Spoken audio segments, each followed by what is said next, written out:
BCom part 3 subject ABST chapter operating and financial leverage. पिछली class में अपन ने क्वेश्चन नंबर 8 तक देखा था। आज अपन क्वेश्चन नंबर 9 देख रहे हैं। इसमें एक तो आपको EBIT दी हुई है, ठीक है। मैं क्वेश्चन में पढ़ के आपको बता देता हूँ। 3 संस्थाओं की पूंजी संरचनाएं नीचे दर्शाई गई है। From A, from B, from C। इसमें एक तो दिया हुआ है 4% बॉन्ड्स, एक 6% बॉन्ड्स और एक 10% बॉन्ड्स। बॉन्ड से और डिवेंचर में कोई डिफरेंस नहीं है, एक तरह से माइनर डिफरेंस है, वो अलग चीज़ है। लेकिन यहाँ पर अपन कोई फ़र्क नहीं मानेंगे, क्योंकि डिबेंचर पर भी इंटरेस्ट कैलकुलेट होता है और बॉन्ड्स पर भी इंटरेस्ट कैलकुलेट होता है। और अपन को एक तरह से यहाँ पर इंटरेस्ट निकालना है, ठीक है। ये ध्यान रखना है, केवल इंटरेस्ट अपन को निकालना है। और इक्विटी कैपिटल पूरे क्वेश्चन में अपने कहीं काम में नहीं आने वाली। ये आपको एक एक्स्ट्रा इन्फॉर्मेशन क्वेश्चन में दी हुई है, ठीक है। जिस फर्म में मान लीजिए जो भी बॉन्ड्स है 4% वाले या 6% वाले या 10% वाले, उनका ब्याज कैलकुलेट आपको क्या करना है, मतलब इंटरेस्ट कैलकुलेट करना है। और सभी संस्थाओं के लिए EBIT 3 लाख रुपए है, मतलब EBIT 3 लाख रुपए दे दिए आपको।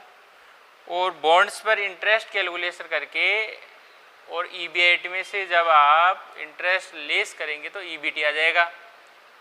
और फिर आगे आपको कह रहा है आपको प्रत्येक संस्था के लिए वित्तीय उत्तोलक की गणना करनी है। मतलब वित्तीय उत्तोलक का मतलब हो गया फाइनेंशियल लीवरेज।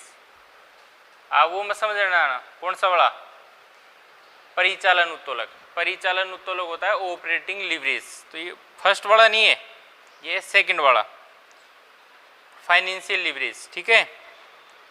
वित्तीय उत्तोलक मतलब फाइनेंशियल लीवरेज, शॉर्ट में कहेंगे DFL। तो अपन को DFL निकालना है। तो DFL का सूत्र क्या है, EBIT बटा EBT। तो EBIT अपने पास है, EBT अपन को निकालना है। तो EBIT में से इंटरेस्ट लेस करेंगे जब EBT आएगा। तो इंटरेस्ट कैसे निकालेंगे, इन बॉन्ड्स का इंटरेस्ट निकालेंगे अपन, ठीक है। फिर सेकंड पॉइंट आपको बोल रहा है यदि परिचालन उत्तोलक, परिचालन मतलब ऑपरेटिंग लीवरेज। ऑपरेटिंग लीवरेज को शॉर्टकट में अपन कह सकते हैं DOL। मतलब DOL दिया हुआ है अपन को, A फर्म का 3 और संस्था B 2 और संस्था C का 4 हो। तो प्रत्येक संस्था के लिए मतलब सबसे पहले आपको निकालना है DFL फर्स्ट पॉइंट के अनुसार। सेकंड पॉइंट में आपको DOL दिया हुआ है सभी फर्मों का, A B C का। तो DFL तो फर्स्ट पॉइंट में निकालेंगे, DOL सेकंड पॉइंट में दिया हुआ है। तो इसका मतलब यहाँ से अपन को निकालना DCL। DCL मतलब कंबाइंड लीवरेज, ठीक है। तो आपको बोल रहा है यदि परिचालन उत्तोलक संस्था A के लिए 3, संस्था B के लिए 2 तथा संस्था C के लिए 4 हो, तो प्रत्येक संस्था के लिए परिचालन एवं वित्तीय उत्तोलक के संयुक्त, परिचालन मतलब ऑपरेटिंग और वित्तीय यानी फाइनेंशियल, यानी ऑपरेटिंग एंड फाइनेंशियल के संयुक्त प्रभाव की गणना कीजिए। यानी ऑपरेटिंग मतलब DOL और फाइनेंशियल DFL। DOL और DFL का संयुक्त मतलब दोनों को मल्टीप्लाई करना है, तो क्या निकल जाएगा, कंबाइंड लीवरेज। कुल मिलाकर सेकंड पॉइंट में कंबाइंड लीवरेज निकालना है, मतलब DCL निकालना है, ठीक है। अब अपने इसको आगे करते हैं। दूसरी बात, आंसर में थोड़ी सी, आंसर तो सही है लेकिन थोड़ा इसको लिखने का तरीका इसने सही नहीं लिखा है। सबसे पहले आंसर इसने ऐसे लिख रखा है DL। तो ये DL नहीं है, ये गलत है, ये गलत है DL। यहाँ होना चाहिए DFL, मतलब F छूट गया, यहाँ होना चाहिए DFL। DFL होना चाहिए, मतलब डिग्री ऑफ फाइनेंशियल लीवरेज, जो अपन को फर्स्ट पॉइंट में पूछ रहा है। और सेकंड पॉइंट का जो पहले फर्स्ट का हो गया, सेकंड पॉइंट का आंसर लिखा हुआ है वहां पर भी इसने यही लिखा हुआ है, क्या लिखा हुआ है, DL। तो ये DL भी एक तरह से गलत है। यहां होना चाहिए DCL। मतलब degree of combined leverage, degree of combined leverage DCL होना चाहिए। मतलब यहां पर तो क्या छूट गया, यहां तो F छूट गया यहां पर, और यहां पर C छूट गया। तो आप इसको सही कर ले, DL को DFL और DL को करें DCL। DFL degree of financial leverage और DCL degree of combined leverage. ठीक है, ये आप सही कर ले। और फर्स्ट पॉइंट में फाइनेंशियल लीवरेज निकालना है, सेकंड पॉइंट में ऑपरेटिंग लीवरेज आपको दिया हुआ है और कंबाइंड लीवरेज निकालना है, ये करना है आपको। अब देखिए बहुत आसान है।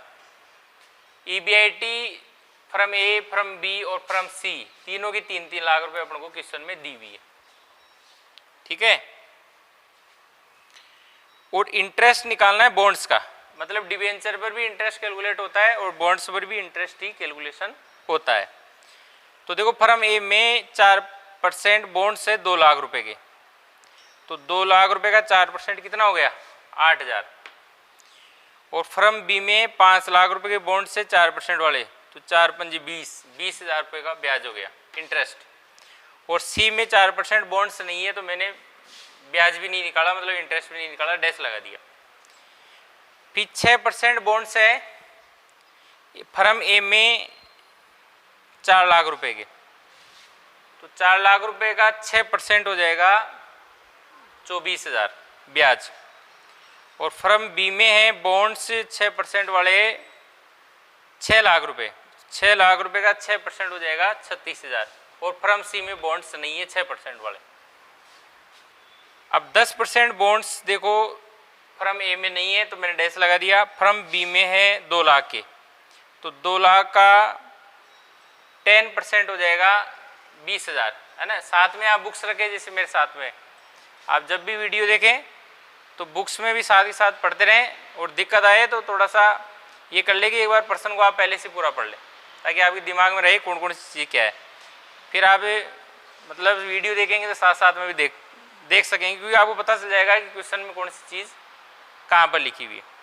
और फिर भी दिक्कत आती है तो आप वीडियो को पॉज करके, मतलब रोक कर, और बुक्स में देख सकते हैं बीच में, फिर वापस प्ले कर सकते हैं। ठीक है ना, ये तो कर ही सकते हैं आप। चलिए फिर है फ्रॉम C का 6 लाख रुपए के बॉन्ड से 10% वाले, तो 6 लाख का 10% हो गया 60,000।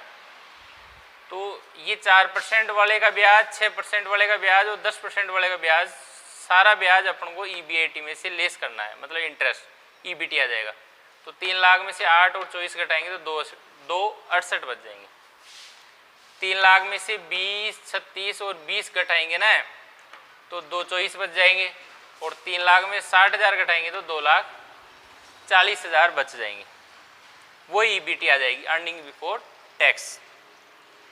अब फर्स्ट पॉइंट में अपन को बोला है आपको प्रत्येक संस्था के लिए वित्तीय उत्तोलन की गणना करनी है, मतलब वित्तीय उत्तोलन मतलब DFL, फाइनेंशियल लीवरेज। अब फाइनेंशियल लीवरेज कैसे आएगा, EBIT बटा EBT, EBIT बटा EBT, ये सूत्र है किसका, DFL का। तो ये सेम सूत्र हो गया सब में, EBIT बटा EBT। अब EBIT आपको सबको पता है, सबकी 3-3 लाख रुपए, तो सबकी 3-3 लाख रुपए EBIT आ गई।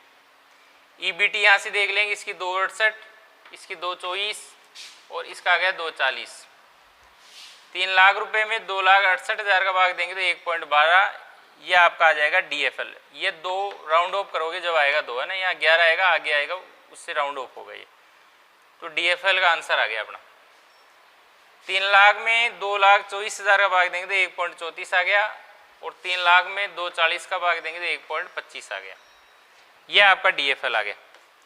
तो देखो DFL, अब देखो degree of combined leverage DCL, DCL का सूत्र क्या है, DOL को DFL से मल्टीप्लाई कर दो, DOL को DFL से मल्टीप्लाई कर देंगे तो DCL आ जाएगा, कंबाइंड लीवरेज। तो DFL देखो जहाँ जहाँ DFL लिखा हुआ है ना, वहाँ पर ये DFL जो अपना आ गया उसको रख देंगे, जैसे 1.12, 1.34 और 1.25। और DOL सेकंड पॉइंट में दिया हुआ है कि यदि परिचालन उत्तोलक संस्था A के लिए 3, और संस्था बी के लिए 2 और संस्था सी के लिए 4। ठीक है, ये दिया हुआ है अपन को। अब 3 को गुणा कर देंगे 1.12 से तो 3.36 आ जाएगा आंसर, DCL आ जाएगा आपका, डिग्री ऑफ कमांड लीवरेज। 2 को 1.34 से गुणा करेंगे 2.68 आ जाएगा, और 4 को 1.25 से गुणा करेंगे तो 5 आ जाएगा। ठीक है, इस तरह से ये क्वेश्चन भी बड़ा आसान है, और इसको एक बार वीडियो में देख लीजिए आप, क्वेश्चन आराम से पढ़ लीजिए और फिर बिना देखे करें आप। ठीक है, और अपने इस बुक में ज़्यादा प्रैक्टिकल चैप्टर नहीं है, कमी है, तो कुल मिलाकर अपन को जल्दीबाजी नहीं करना है। बाकी का पोर्शन थ्योरिकल है, थ्योरिकल तो अपन जल्दी जल्दी भी कर सकते हैं, लेकिन प्रैक्टिकल को अपन जल्दी नहीं कर रहे, थोड़ा धीरे धीरे कर रहे हैं, और कोई दिक्कत वाली बात है ही नहीं। ठीक है ना, मतलब इसमें 3 यूनिट तो थ्योरी है और 2 यूनिट प्रैक्टिकल है। तो फाइनेंशियल ऑपरेटिंग और फाइनेंशियल लीवरेज वाला चैप्टर आप आराम से सीखिए और ढंग से सीखिए, और साथ में एग्जाम्पल्स भी करते रहे। ठीक है ना, और एग्जाम्पल्स में आपको कुछ, क्योंकि ये तो है ही नहीं कि क्वेश्चन लगभग क्वेश्चन जैसे एग्जाम्पल है, लेकिन थोड़ा सा परिवर्तन हो सकता है, कुछ नई चीज़ें आ सकती है, तो आप उनको ढंग से समझते हुए करना है ना, ऐसे नहीं करना, रट्टा नहीं मारना है, पढ़ के समझ के करना है। और मान लीजिए फिर भी कोई दिक्कत रहती है किसी एग्जाम्पल्स में, तो आप उस पर चिन्ह लगा लें या कहीं रफ कॉपी में कहीं नोट कर लें, ताकि बाद में आप मेरे से पूछ सके, क्योंकि बाद में ऐसा होगा कि सर पूछना तो था लेकिन ये पता नहीं है क्या पूछना है, ऐसा नहीं हो। तो आप टिक लगा लें या नोटबुक में कहीं पर रफ में अलग से लिख लें कि ये चीज़ मेरे को नहीं आ रही है, लेकिन पहले प्रयास करें आप, है ना, आपको आ जाएगा वैसे, क्योंकि मैं प्रत्येक चीज़ बिल्कुल डिटेल से बता रहा हूँ, तो आपको बिल्कुल आ जाएगा, कोई दिक्कत नहीं है। और कुछ एग्जाम्पल्स मान लीजिए आपको नहीं आ रहे, तो अभी नेक्स्ट क्वेश्चन अभी और करेंगे, वो करेंगे जब वो एग्जाम्पल्स आपको आने लग जाएंगे। ठीक है, और नेक्स्ट क्लास में अपन नेक्स्ट क्वेश्चन देखते हैं जो भी है, और कोई भी दिक्कत है तो आप इन क्वेश्चनों को वापस करो। क्वेश्चनों को वापस करने से क्या होगा कि आपकी नॉलेज और इम्प्रूव होगी, और आप ऑपरेटिंग लीवरेज और फाइनेंशियल लीवरेज वाले चैप्टर की जो नॉलेज है वो आपकी और बढ़ेगी, तो अपने आप ही आने लग जाएंगी फिर, है ना। ये उपाय है, क्योंकि पूछ तो नहीं सकते आप, कैसे पूछोगे, दिक्कत आ रही है।